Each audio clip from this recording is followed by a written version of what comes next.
Okay, we're going to finish up with chapter 16, and that is retailing. I would imagine that several of you have retailing experience. We're going to talk about it, but realize that the sector called retailing is changing quite a bit. They're trying to change the image, improve the image, certainly looking at offering much better career paths than they used to. I think a lot of that revolves around the customer relationship management that many of them are using now to truly attain and retain really good customers. And in order to do that, they really have to change the image. They have to have excellent staff on board. So I think you're going to see a lot of changes in retail.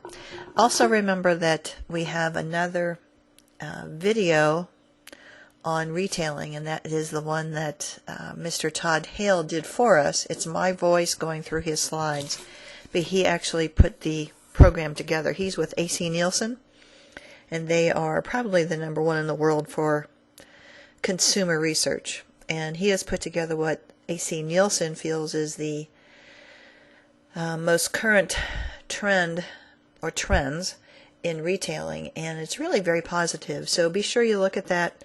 A lot of information. Realize that that is not my information, that's Mr. Hale's, but he allowed me to use his PowerPoints to share the latest and greatest information with you.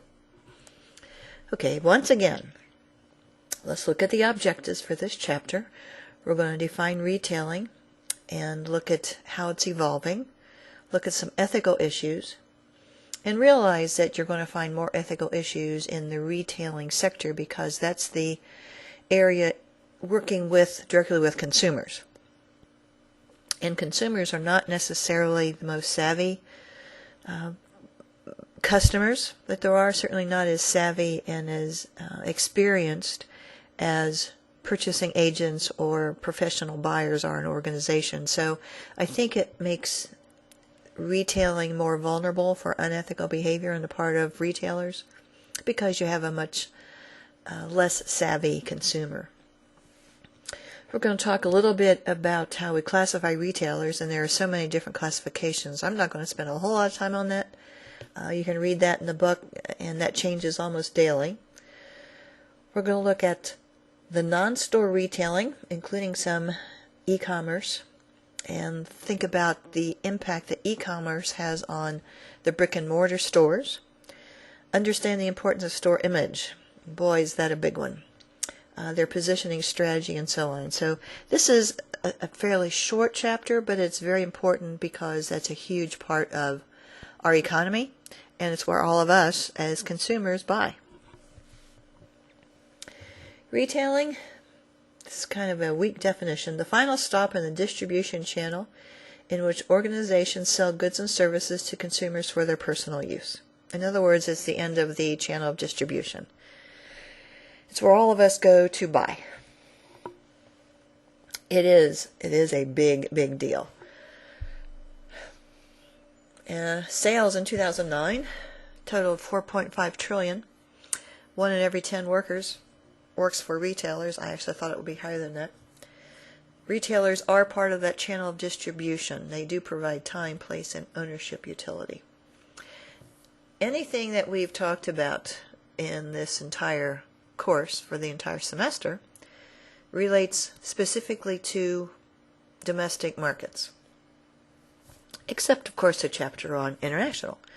So anytime you think about retailing, once you've left the United States, everything changes, so be aware of that. Even when you travel, you're going to see very different environments and so on.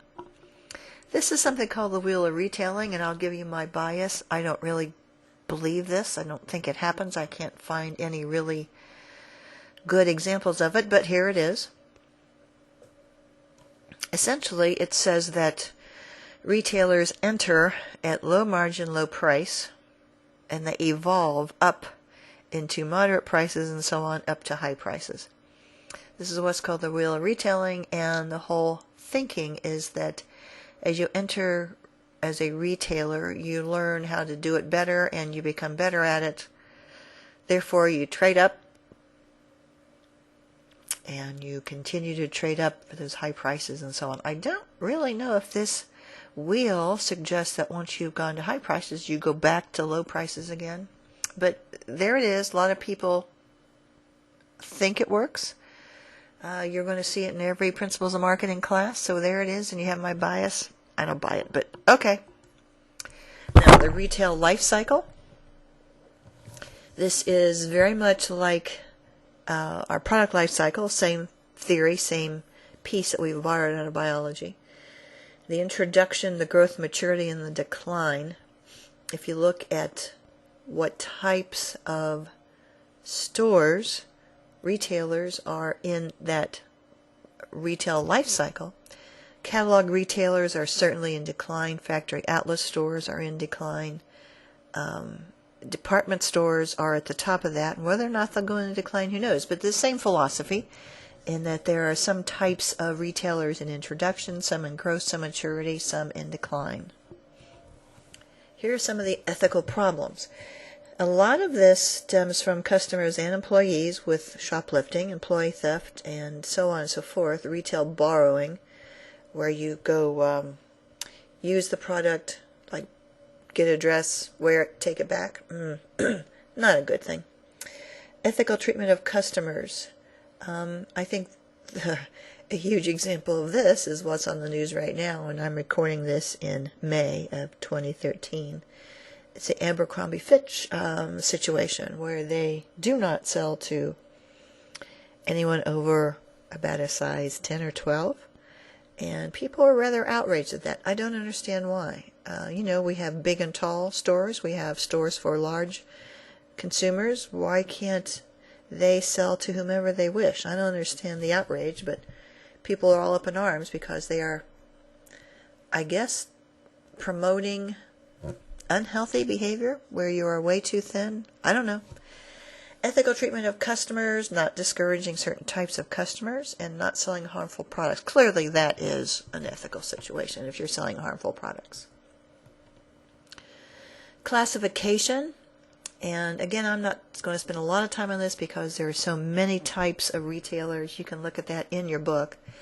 But you typically classify by what they sell, the level of service, and the merchandise selection. Here are some of the major types. Again, we have convenience stores, supermarkets, box stores, specialty stores, category killers. And those are, if you haven't heard of those, that's a large selection of items in either one or very few product lines. That would be Toys R Us, those sorts of things where they primarily sell one type of product. Then we have leased departments, and this is something like a Porter Studios and Walmart stores, or some of the many restaurants that are showing up in some of our stores also, such as, we know it, Starbucks. Here's just convenience stores. We know why they're called convenience stores. More types of retailers, variety stores. There's your Dollar General. Boy, are they doing well. Dollar General, Dollar Tree, these variety stores are really doing well. General merchandise discount stores such as Walmart, off-price retailers, TJ Maxx, Warehouse Club, that's Sam's Club, Costco, factory outlet. They're all over the place. And do realize that typically they do not sell the same products in outlet stores as they sell in regular stores. Department stores and hypermarkets. Type of non-store retailing. This is a big trend today. We've got direct selling, which we've talked about in chapter 14, which are more the door-to-door parties, multi-level. Make sure if you're doing multi-level, it is a legal venture. Automatic vending, B2C commerce. Automatic vending offers benefits. Obviously, it is the convenience that we're after for that. A lot of money made there because obviously they charge considerably more than if you were to buy it elsewhere. Benefits and limitations of e-commerce. Obviously, the benefit is convenience for those of us who choose to do that. More product choices, because they probably can store more because they don't have it just in a brick and mortar store, so they just have a warehouse. They can have virtual auctions, typically faster deliveries and so on. For the marketer, huge benefits to doing this. It decreases the cost of doing business. It can be real-time pricing if you choose to do that, and you can literally market around the world from your warehouse. Limitations, again, there are huge limitations. Fraud, lack of security, the fact that products may not be what they appear to be, and so on. For the marketer, again, security is also an issue. You have to have the site certainly user-friendly and so on. A lot of competition with pricing. You're in conflict with conventional retailers, and very difficult to solve legal issues. B2C effect. The prediction is that virtual channels or the e-commerce is not going to replace our brick and mortar stores. Stores have to do a lot of things. That's another reason why you're seeing retailing improving the image and so on, because they've got to do something to counter this e-commerce and so on. Elements of store design. This is a big issue. This is a whole industry right here. There are software packages that retailers can use to design the store. When you go into a retail store, a fairly large retail store, such as a Macy's or a Bloomingdale's or a Saks, everything is designed for a purpose. Everything is put in a specific place for a reason. If it's to move you through the entire store, if it's to move you through quickly, if it's to get you to look at more merchandise, whatever it is, there is a reason for how they display what they do display. Atmospherics, things like the lighting, music, any kind of sound, any kind of smell. Notice when you walk in a lot of department stores, the fragrance counters are right there as you walk in. They do that on purpose. Colors, the traffic flow, all of that is part of store design, and none of that's done by accident. Look to store personnel, what types of people they have, what they wear, what they look like, what they know, how they behave. Pricing policy, well, we talked about pricing in our pricing chapter, but clearly that is a big part of retailing. Here's a sample grid layout. Again, the layout of a retailing store, unless it's a very small mom and pop shop, normally is not done by accident. It's very planned, very designed, so that they get you to move through the way they want you to. Store positioning, if you've noticed, a lot of entertainment is going on in retailing stores now. I was in Nordstrom's out in San Francisco, and they had someone playing the baby grand piano. Now, how do you like that? I felt really pretty crummy showing up in my professorial clothes. Didn't look like I belonged. Well, probably didn't belong. Who am I kidding? Pricing points. Clearly the price ranges have to be in sync with the display of the merchandise and the range of merchandise. And price points do have a huge role in developing retailing image. Build the theater or type of store locations, and this is really interesting as to how retailers are choosing what they're doing, such as the new lifestyle malls, where you have retail, some commercial, restaurants, and living spaces. Very interesting. You've got your freestanding retailers, non-store, non-traditional store locations, but always remember, in retailing, it is indeed location, location, location. If consumers can't get to you, they can't buy. And that's it. I hope you've learned a lot. I will have a follow-up for you, but that's Chapter 16. Take care. Contact me if you need something. Bye.